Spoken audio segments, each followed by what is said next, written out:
কাঁচা কলা দিয়ে যে এত মজার মজার জিনিস বানান যায় হ্যাঁ কিন্তু মোর ধারণার বাইরে আসলে।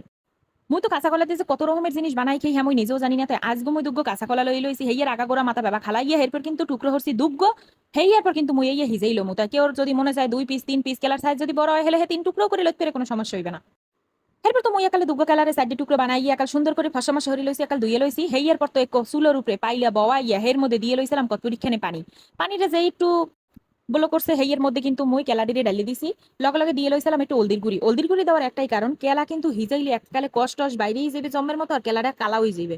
হেইয়ের পিনে যদি একটু হলদির গুঁড়ি দেওয়া যায় হলে কিন্তু কেলার সুন্দর একটা কালার হইবে। পানির এককালে কষে ভরিয়ে যাইবে কিন্তু কেলা কিন্তু কালা হইবে না, কেলার খুব সুন্দর একটা উলদুল কালার হইবে সেললে। হেইয়ের পর তো মুই একটু চামচ দিয়ে গুতোই মুতোই দেখছিলাম যে হেজে হজে নি যে হিজে গেছে চুলোটা বন্ধ করে দিছি। এরপর মই একটু পেলার মধ্যে উড়াই লইছি তরে যে উড়াই লইছি কতক্ষণ পর যে ঠান্ডা হয়ে গেছে এরপরও দেখতে আসলাম যে ভালো মতো ঠান্ডা হয় নাই, তো ঠান্ডা হয়ে নিলে কিন্তু সুবিধা হইবে সেলতে। এরপর তো মই একটু চামচের সাহায্যে কিন্তু এই হরতে আসলাম যদি ঠান্ডা হয়ে যায় হেলে খেলে আঙ্গুল দিয়ে কিন্তু সিলেন যাইবে খুব সহজে। তো মাঝে মধ্যে মোর একালে দর্জ মর্জ আউলেই যায় হেয়ের পিনে মই একাল চামচ দিয়ে সারাই সরাই লইছিলাম কয়টা। আর বাহি কয়টা এই ফাঁকে একাল জুড়ই গেছে হেয়ের পর তো হেই আগ দিয়েই সুডই মুডই লইছিলাম। হিজেন খেলার খোসা সুডই নিয়ে খুবই সহজ। এই যে আপনারা দেখতে পারতেছেন কেলার রং কিন্তু কালা হয় নাই, সুন্দর একটা কালার পাউন গেছে। এখন কিন্তু এই এককালে ভাঙ্গি চুরিয়ে লওয়া লাগবে, একালে ম্যাশ করে লওয়া লাগবে, যাতায়াত দিয়েও কেউ যেতে পারেন। তো এটা এককালে কেলা এটা আলুর চেয়েও বেশি নরম হেইয়ের পিনে কিন্তু এটা ম্যাশ করতে বেশি ঝামেলা হয় নাই। হে তুমি চামচ দিয়ে একটু ভাঙ্গি চুরি লইছি। একুল দিয়ে তো আবার একটু পাইলের মধ্যে মই কত পরীক্ষণে তেল দিয়ে এলো। হেইয়ের পর তো মই এর মধ্যে দিয়ে এলো মানে একটুখানি জিরা। একালে আস্তে আস্তে জিরা ইয়া কিন্তু টালা টলা জিরা না কাঁচা জিরা। মোর দ্বারে জিরের ফ্লেভারটা একসের ভালো লাগে। হেইয়ের পর তো মই যে জিরাটা দিছি তেলের মধ্যে লগে লগে দিয়ে লইছিলাম পেঁয়াজ কাটি রাখছিলাম কত পরীক্ষণে হেই পেঁয়াজটি। এখন মই এই একটু ভাজিলাম হালকা একটু কালার চেঞ্জ হইবে। এখন এর মধ্যে কিন্তু আমি কাঁচামরিচ কাটি রাখছিলাম মাজার দিয়ে যেরম মন চাই হেরম কিন্তু কাঁচামরিচ কাটি লইতে পারে হেইয়া কাটিয়া যা রাখছিলাম হেইয়া দিয়ে হেলাইছি। লগে দিছি স্বাদ মতো নুন এরপর দিছি একটু হলদির গুঁড়ি।